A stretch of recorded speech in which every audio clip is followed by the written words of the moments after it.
ഇന്നലെ മുതൽ നമ്മുടെ അപ്പാനി ബിഗ് ബോസിന്റെ അടുത്ത് എനിക്ക് കൺഫെഷൻ റൂമിൽ വരണം സംസാരിക്കണമെന്നൊക്കെ പറയുന്നുണ്ടായിരുന്നു. അങ്ങനെ ഇപ്പോൾ ലൈവിൽ ബിഗ് ബോസ് അപ്പാനിയെ വിളിപ്പിച്ചു. ബിഗ് ബോസിന്റെ അടുത്ത് പോയിട്ട് പൊട്ടിക്കരഞ്ഞു കേട്ടോ അവിടെ ഇരുന്ന്. ഭയങ്കര കരച്ചിലൊക്കെ ആയിരുന്നു. സംഭവം എൻ്റെ വൈഫ് പ്രഗ്നൻ്റ് ആണ്. സോ അവരൊക്കെ ഓക്കെ ആണോ എന്ന് എനിക്കറിയണം. ഞാനിവിടെ വന്നത് എൻ്റെ മക്കൾക്കും വൈഫിനും വേണ്ടിയിട്ടാണ്. അപ്പോൾ ഞാനിവിടെ അതുകൊണ്ട് തന്നെ പലരുമായിട്ടും എനിക്ക് ഭയങ്കരമായിട്ട് അടുത്ത് പെരുമാറേണ്ടതായിട്ടൊക്കെ വന്നിട്ടുണ്ട്. ഓവറായിട്ട് സംസാരിക്കേണ്ടി വന്നിട്ടുണ്ട്. പലരുമായിട്ടും കൂടുതൽ അടുത്ത റിലേഷൻസ് ബിൽഡ് ചെയ്യേണ്ടതായിട്ട് വന്നിട്ടുണ്ട്.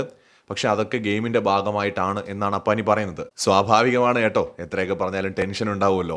കാരണം ഫാമിലി റിലേഷനെ ബാധിക്കുന്ന തരത്തിൽ എന്തെങ്കിലുമൊക്കെ പുറത്ത് നെഗറ്റീവായിട്ട് പോകുന്നുണ്ടോ എന്നുള്ള പേടി അപ്പാനിക്കുണ്ട്. എനിക്ക് തോന്നുന്നു അങ്ങനെ പേടിക്കാനൊന്നും അവിടെ നടന്നിട്ടില്ല. എന്താണെങ്കിലും അപ്പാനിയുടെ പേടി തന്നെയാണ് അപ്പാനിക്ക് പ്രശ്നമെന്ന് തോന്നുന്നു.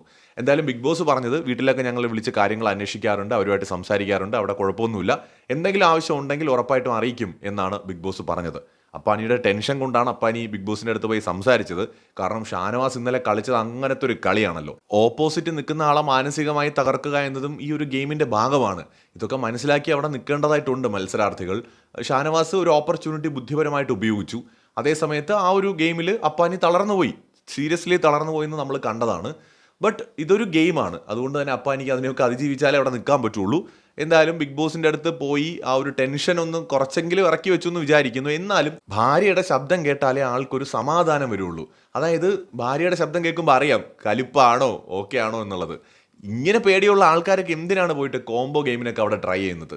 അല്ലാതെയും കളിക്കാമല്ലോ. ഇപ്പോൾ ഷാനവാസ് പുള്ളി കോംബോ ഗെയിമിന് പോകുന്നില്ല.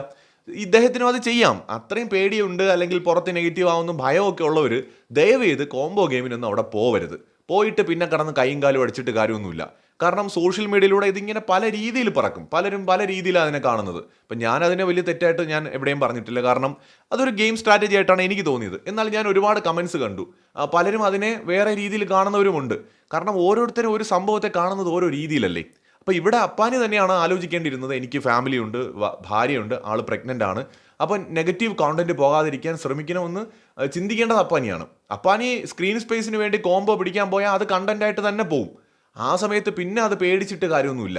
അതിനെ ആൾക്കാർ വളച്ചൊടിക്കും എന്നൊക്കെ നേരത്തെ അറിയണ്ടേ? ഇത്രയും ജീവിതാനുഭവങ്ങളൊക്കെ ഉള്ള ആൾക്കാരല്ലേ.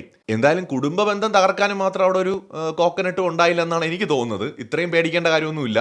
ഇത് അപ്പാനിയുടെ ഒരു ഓവർ ടെൻഷൻ ആയിരിക്കാം, പ്രത്യേകിച്ച് വൈഫ് പ്രഗ്നൻ്റ് ഒക്കെ അല്ലേ. അപ്പോൾ അതിൻ്റെതായ ഒരു ടെൻഷൻ പുള്ളിക്ക് ഉണ്ടാവും. ബട്ട് അതിൻ്റെ കാര്യമൊന്നുമില്ല. ബിഗ് ബോസും അത് തന്നെയാണ് പറഞ്ഞത്. കൂടുതൽ അപ്ഡേറ്റ്സുമായിട്ട് വീണ്ടും വരാം.